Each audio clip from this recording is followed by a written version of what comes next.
Welcome to this explainer. If you are a fan of deep, intricate world building where the environments aren't just pretty backdrops, but actual living characters that actively test the heroes, well, you are in for a treat today.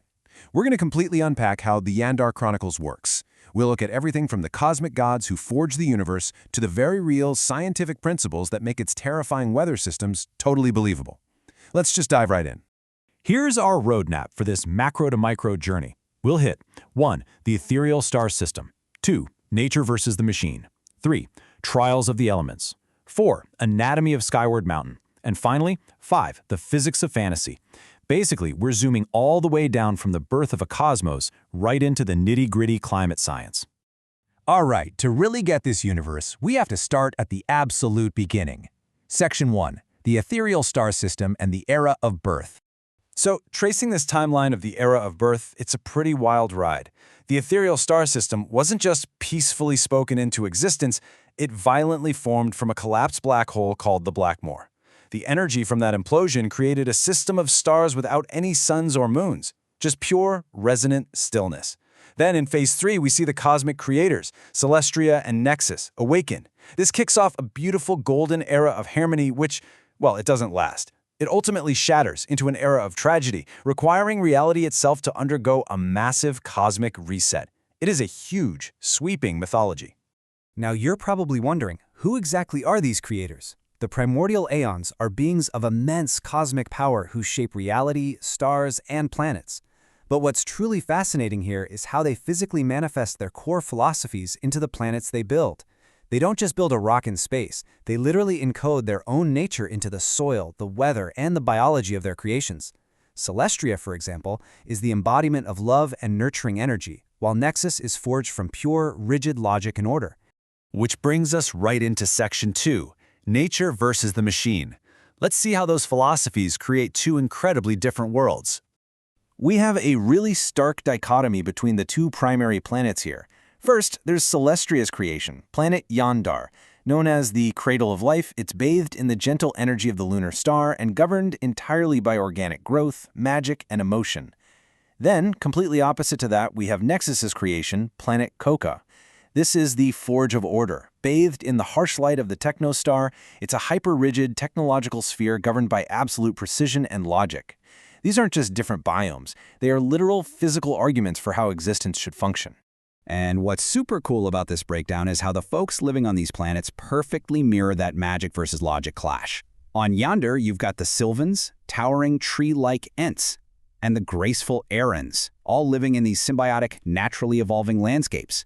But over on Koa, you have highly structured mechanoids and the warrior race of Argonians living in floating cities tied together by energy conduits, all operating under a super strict caste system. The biology of these people is a direct reflection of their creator's brain.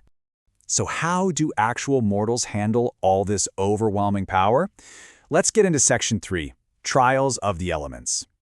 You know, in Yaenddarr, you definitely don't just sit in a cozy classroom to learn magic. No way. You are pushed to your absolute limits. You're forced to awaken your latent abilities by surviving highly visceral, terrifying environments.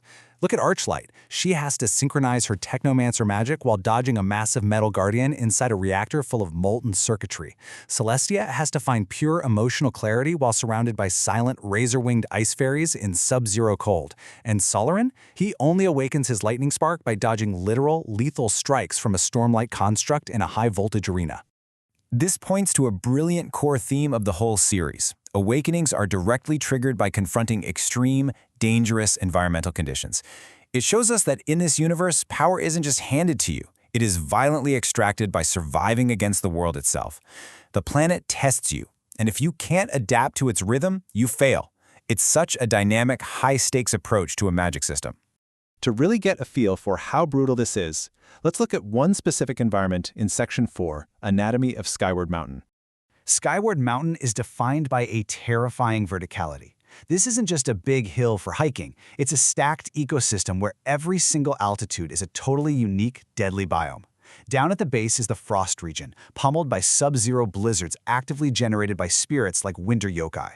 Move up, and you hit the thunder region, an area of endless high-voltage storms triggered by thunder apes. And finally, the sky region, sitting way up above the clouds where the air is razor-thin and celestial predators roam free. And let me tell you, the mountain is absolutely crawling with apex predators specifically adapted to these zones. Essentially, everything here wants to end you.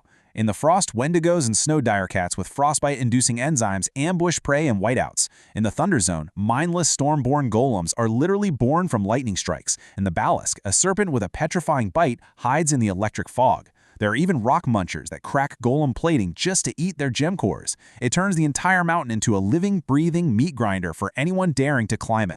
Okay, let's pivot and look at the real-world science behind all this in Section 5, the physics of fantasy. You might be thinking, how does one mountain hold such drastically different climates without feeling like a cartoon? Well, the reason Skyward Mountain's base is a frozen wasteland makes perfect sense when we apply a real-world meteorological rule, the lapse rate.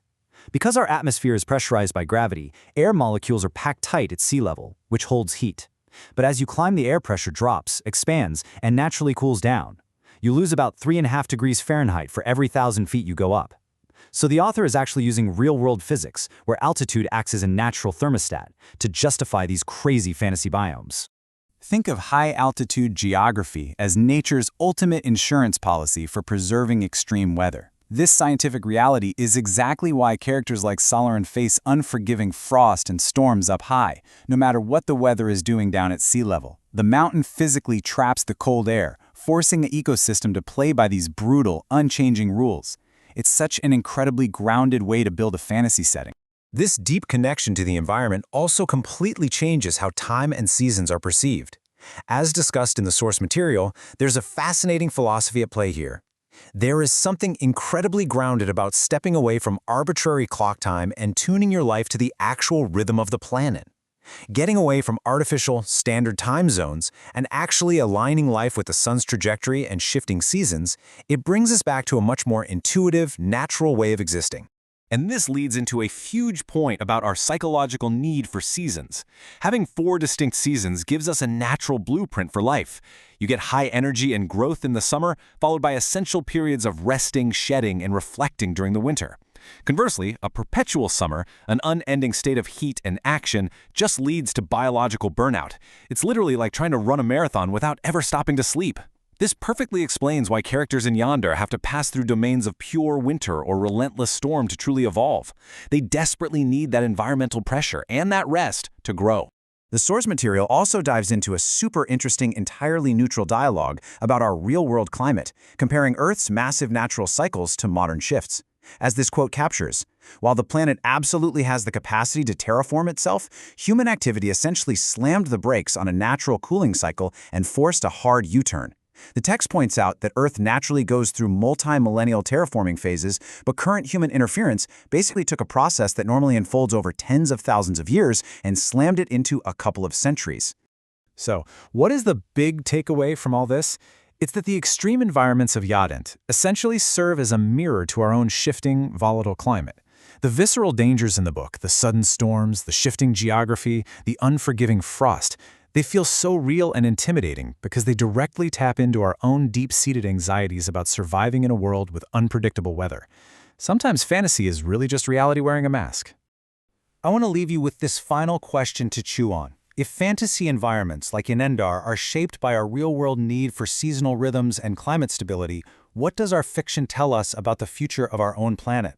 How do our shifting climates shape the fantasy worlds we escape into, and what are those worlds trying to teach us? Thanks so much for joining me for this explainer today, and keep exploring.